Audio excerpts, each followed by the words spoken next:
3, 2, 1, fire!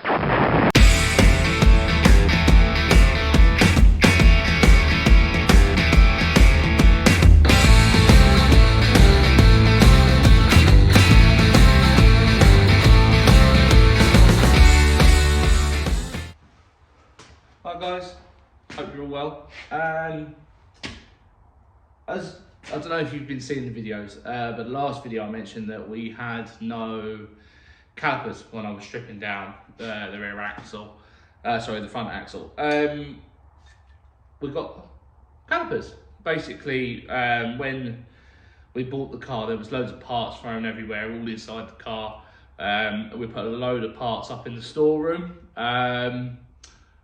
And I was pretty adamant there were some calipers up there, and they were. They needed a bit of work, needed a bit of sandblasting and things. But yes, we got some new calipers, which is ideal. And I've also ordered a whole restoration bolt kit for the whole car. So they'll hopefully turn up soon. It cost me a fortune. And of course, obviously, everything's imperial measurement on these. Nothing's a metric, so I might have to go and consider getting myself some imperial spanners, which have been really handy to know before buying my new toolkit, but never mind, it is what it is. We also got a bit of a deal, you've probably noticed on the car. So there we go. So I was able to get a front and rear valance for the car. I went into my local specialists, Tim Kelly over in St Agnes, popped in there to grab some bits that I'd ordered, and I noticed these were sitting here. Bless him, he did me a bit of a deal, so that was really nice of him. But yes, I know it's a bit early, I know the car hasn't even been sandblasted yet, which is the next part, but it was one of those that was sat there and the offer was almost too good to refuse, so we'll keep hold of those, and then obviously when the time comes, we'll just put it all together, so I'll put them up in storage, but I wanted you to see them. But today we're going to start, obviously paint up the calipers, get them all sorted, and then really start to put the front axle back together, ready to go. Most of it's all been painted, ready to go, dried. All right, that took me a little bit longer, I know, because obviously we're in colder conditions. But yeah, I might end up rebuilding the front axle over 2 videos, 1 video, I'm not too sure, you're about to find out. But yeah, this will be part 3, possibly part 4, who knows? But yeah, part 3.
Oh, you silly.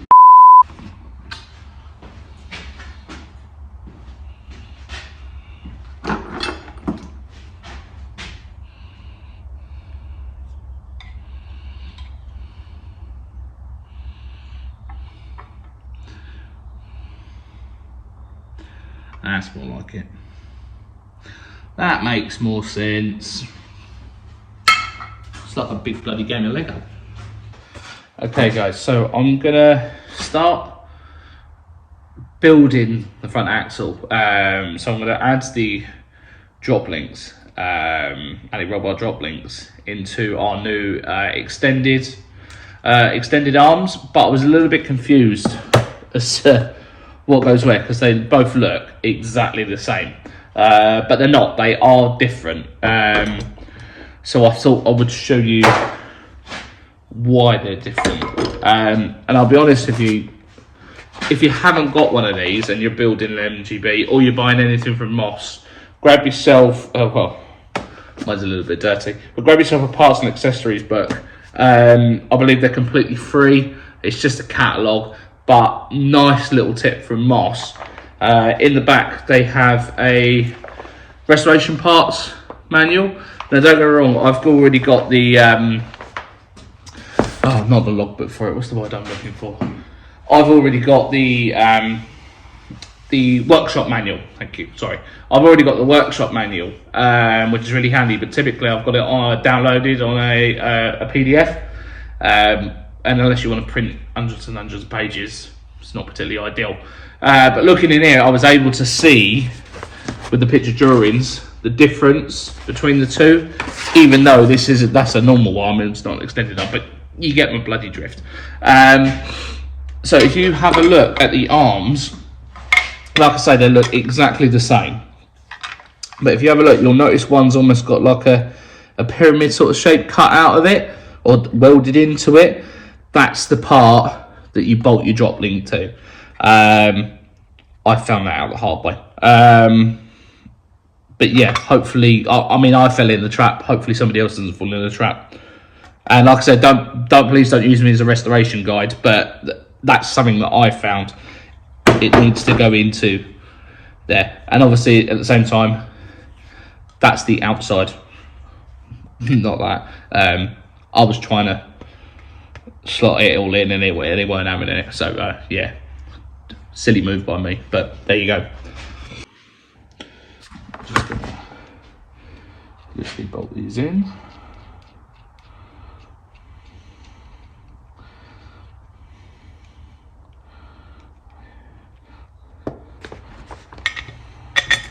Quite nicely, and I'll just grab the arm.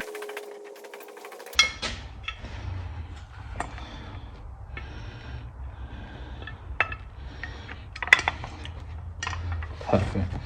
Now for the time being, I'm only going to hand tighten these until I get my new set of spanners, because I don't want to, all of my set is metric and obviously these are all imperial. So I'm just going to hand tighten all of this for a minute. And of course I'm also expecting my new bolt restoration kit. So I'll have nice new shiny bolts. Obviously I'm using this because it's brand new, it's nice new shiny bolts. But yeah, we'll wait until all of those are turned up.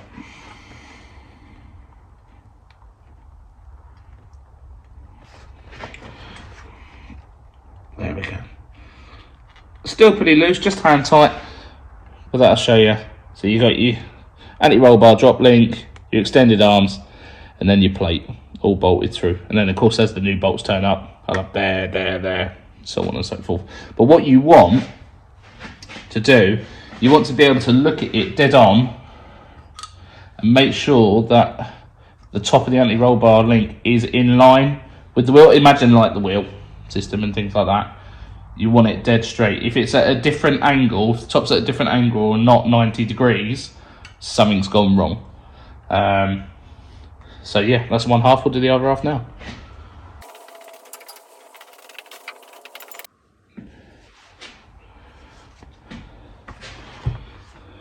So there's that. Am I going blind? What have we done with the drop link? I left the drop. Guys, if you're going to fit drop links to your car, you make sure you've got the drop link in your hand ready to go.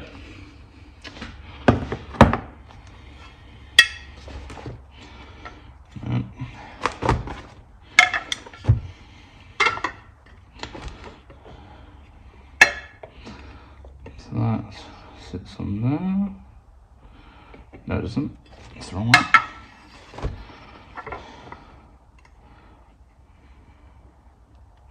That's more like it. That's it. Right. Watch if I swing that in and tip that right, that gives me my 90 degrees. Perfect.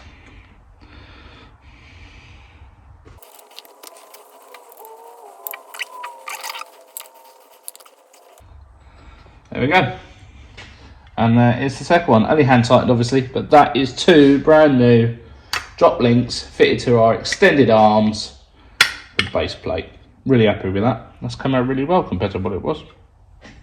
I took a photo with the new painted springs so you could see it all put together quite nicely. But we'd also ordered some parts. I'd also ordered some core plugs for the engine, which I'll come on to. Some bump stop extenders or spacers. The caliper clips, new caliper pins, obviously the bump stops themselves, the anti-roll bar drop links, which you've seen, and of course the 2 wheel bearing kits. Okay guys, so I started to look at the rack and pinion steering column and everything. Long story short, I noticed that the, whatever you call them, I don't know, the bushes at the end basically, drop links, not drop links, whatever you call them, might be right, drop links, I'm not sure. But they were looking pretty bad, out of whack. You can see obviously the springs down there, all disjointed and things, and I thought they were a little bit too far gone. So the rest of it I've been able to wire back basically, tidy up, and I'm going to prime it, paint it and so on. But I did quickly go out and get some new ones. These ones now come with a little grease nipple on the end to be able to keep them greased and lubed up, ready to go. But there is a little bit difference. Obviously I'm going to have the car tracked within reason anyway, with the extended arms and a little bit of camber and things. But if you have a look, they are ever so slightly extended out, so you can see the difference there.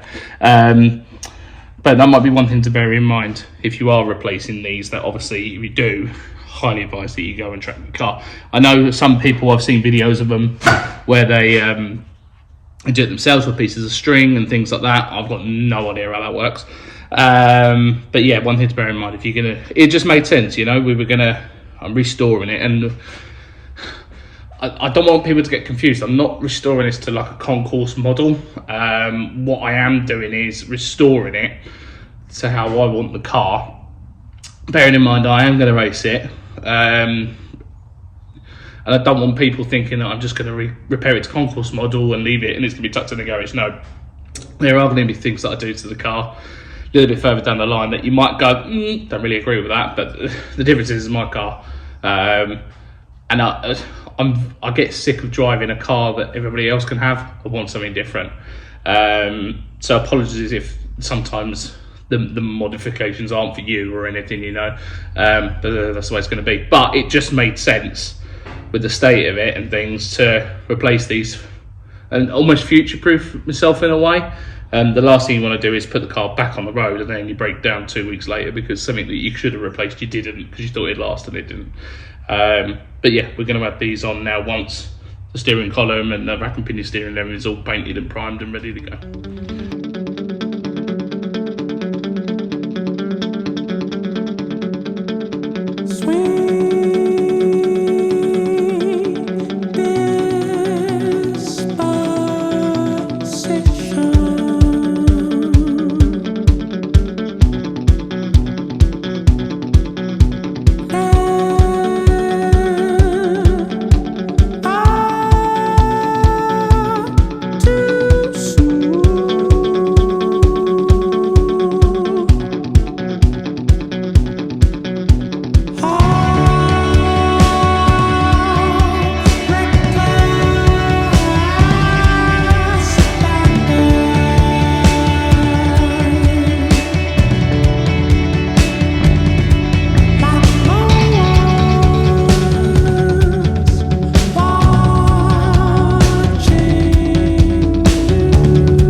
So I've started rebuilding everything, and typically this is, to you, you won't notice, but to me this is the second day here, and the bolt kit still hasn't turned up, which leaves me a little bit of a loose end in regards to rebuilding the front axle. So I can only apologise. As soon as the bolts turn up, obviously I'll then start to rebuild it and of course make the video. But what I have done in the time being is mounted the back plate onto the engine stand.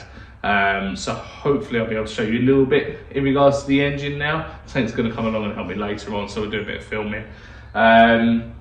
One thing that we've had to do, as I've mentioned, we've had to change bearings and things like that. But one thing that it seems to be a bit of an issue that I didn't realise was such a big thing is the camshaft bearings. We ordered a set of Durabond camshaft engine bearings that we fitted. So we fitted both ends, but we need to fit the one in the middle. There is a toolkit for it, but it's well over like 100, 200 quid, and I think for one bearing, it's a bit much.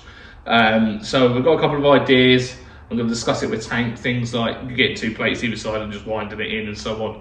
But I went and spoke to Tim Kelly again, the MG specialist. I'll put a photo up so you can see his work.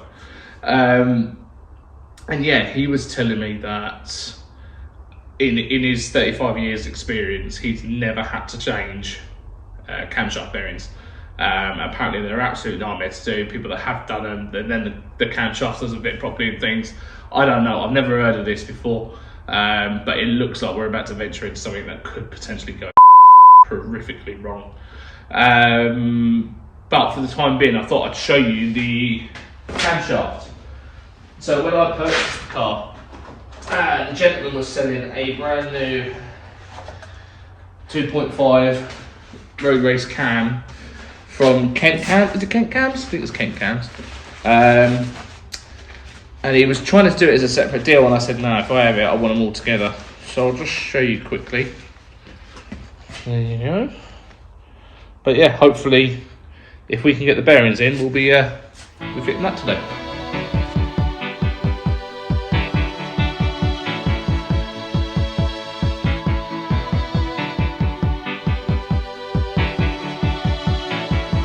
The heart is a balloon, shoots up through the stony ground. There's no room,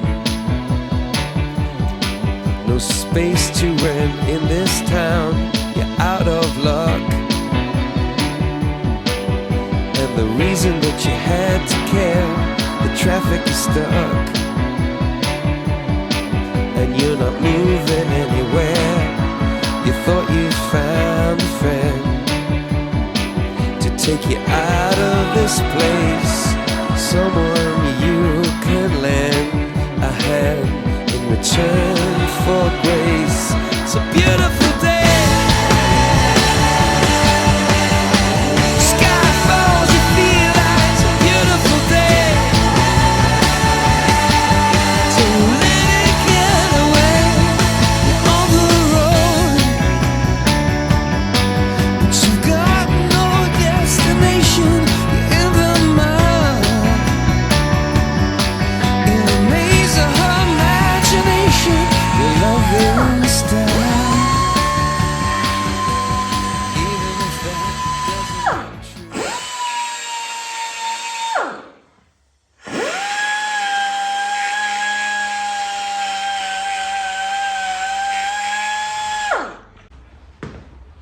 Oh, right, so as you can see, engine is on the stand. Thank you to Tank. Fair play to him. When we put it on the stand, we turned it over, and normally we can turn the engine by hand, as internal pistons and things like that, the crank, and it works perfectly fine. But we did, and it wasn't turning by hand, and we're like, well, that's odd, bearing in mind we rolled it up and things, didn't make sense. Until we looked underneath, it turns out the end caps were the wrong way around, which is my fault. But it's a learning exercise, you know, these things happen. So we've taken them off, and yes, now we can actually turn the engine over by hand, which is fantastic. So really pleased we've got this on there. But some really not so good news. we looked at putting the camshaft bearing, the Durabond camshaft bearing in the middle. Before we did that, we tested the racing cam in the engine, and it turns out it looks like it's going to need well, it doesn't fit, so it's going to need to be honed in, which normally is a bit of a send-off job. Tank seems to think he's got the equipment, he might be able to do it. Save me a bit of dollar, which will obviously go to sandblasting. But yes, pretty, try not to swear, not so good news. So yeah, I'll keep you updated with that. We'll see how we get on. But obviously the next step would be to do that. We also found a snapped bolt where someone's tried to do a horrible drill out job and it hasn't worked. And it's into the block itself that will hold the oil filter, not the oil filter, oh, the actual oil filter that's at the bottom of the engine that sits in the sump. So that's going to need to be drilled out properly and then tapped and recut in. So yeah, that's part of the reason I haven't really spoken much about the engine really, and it's more been front axle, rip this apart, crack on. But now you can see what this is. Yes, I noticed the car, the engine is yellow. If you haven't noticed or I haven't explained it before, the car is going to be yellow. I've got a particular yellow, like a machine enamel yellow that I like the look of. And as for the racing green, a nice big racing green stripe down the middle or the side of it, not sure, you know, big circle number on it, you get the idea. But that's long in advance. I'm aware it looks tatty and things like that. We will get around to it, you'll have to bear with me. But that will be the end of this video on slightly bum note. But hopefully next time, the next video I'll do, I'll have the bulk restoration kit and I'll be able to get back to rebuilding the front axle, which don't get me wrong, is looking really good now. I mean, we put the new tie rod ends on the steering rack system. If you notice now, I know what they're called. So I'll show you a video of that. We've also done the anti-roll bar. That's all painted up nice and red, ready to go. Stands out, looks good, looks a bit sporty. So yeah, hopefully by the time that kit turns up, when that all turns up, I'll be able to start doing that and upload that video. Apologies, it's Royal Mail. Can't say any more at the minute. But yeah, thanks for everyone for watching the videos and liking and subscribing and things. And yeah, I'll see you in the next video. Thank you.